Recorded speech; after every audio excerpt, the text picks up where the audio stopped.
શિવજી કી સવારી દરમિયાન ભીડનો લાભ લઈ એક મહિલાના ગળામાંથી સોનાનો અછોડો કટરથી કાપી ચોરી કરી હોવાની ફરિયાદ વાડી પોલીસ મથકમાં નોંધાઈ હતી।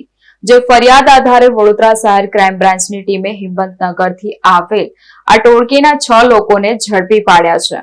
વડોદરા શહેરમાં નીકળેલી શિવજી કી સવારીમાં દર્શન કરવા આવેલ એક મહિલાના ગળામાંથી આશરે 17 ગ્રામ સોનાની ચેન કોઈ અજાણ્યા લોકોએ કટરથી કાપી ચોરી કરી ફરાર થઈ ગયા હતા। જે અંગે મહિલાએ વાડી પોલીસ મથકે ફરિયાદ નોંધાવી હતી। જે બાદ વડોદરા શહેર ક્રાઇમ બ્રાન્ચની ટીમ દ્વારા આ દિશામાં તપાસ કરતા બાતમી મળી હતી કે વારસિયા રિંગ રોડ સ્વાદ ક્વાર્ટરના નાકા પાસે 2 ઓટો રિક્ષામાં 6 જેટલા લોકો શંકાસ્પદ હાલતમાં છે। જે બાતમીના આધારે ક્રાઇમ બ્રાન્ચની ટીમે સ્થળ પર જઈ તપાસ કરતા 4 પુરુષો અને 2 મહિલા એમ કુલ મળી 6 લોકો પાસેથી એક સોનાની તૂટેલી ચેન, 3 કટર, 5 મોબાઈલ ફોન મળી આવ્યા હતા। જે અંગે તેઓની પૂછપરછ કરતા તેઓ ઉડાવ જવાબ આપતા પોલીસને શંકા જતા તેઓની સઘન પૂછપરછ કરતા આ 6 વ્યક્તિએ રિક્ષામાં પાલનપુરથી વડોદરા આવી શિવજી કી સવારીમાં ભીડનો લાભ લઈ મહિલાના ગળામાંથી સોનાની ચેન ચોરી હોવાની કબૂલાત કરી હતી। જે બાદ ક્રાઇમ બ્રાન્ચની ટીમે સાગર બાબુભાઈ પરમાર, બાદલ કોળી, સુરજ ડાભી, સુખદેવ કોળી, નિધિયાબેન બાબુભાઈ પરમાર અને બબીતાબેન કોળીની ધરપકડ કરી હતી। સાથે સોનાની ચેન ચોરીને અંજામ આપવામાં ઉપયોગ કરાયેલ 3 નંગ કટર, 5 મોબાઈલ ફોન અને 2 ઓટો રિક્ષા જપ્ત કરી હતી। આ ગુનો વાડી પોલીસ મથકમાં નોંધાયેલ હોય વધુ તપાસ અર્થે તમામ આરોપીઓને વાડી પોલીસ મથકને સોંપવાની કામગીરી કરી હતી।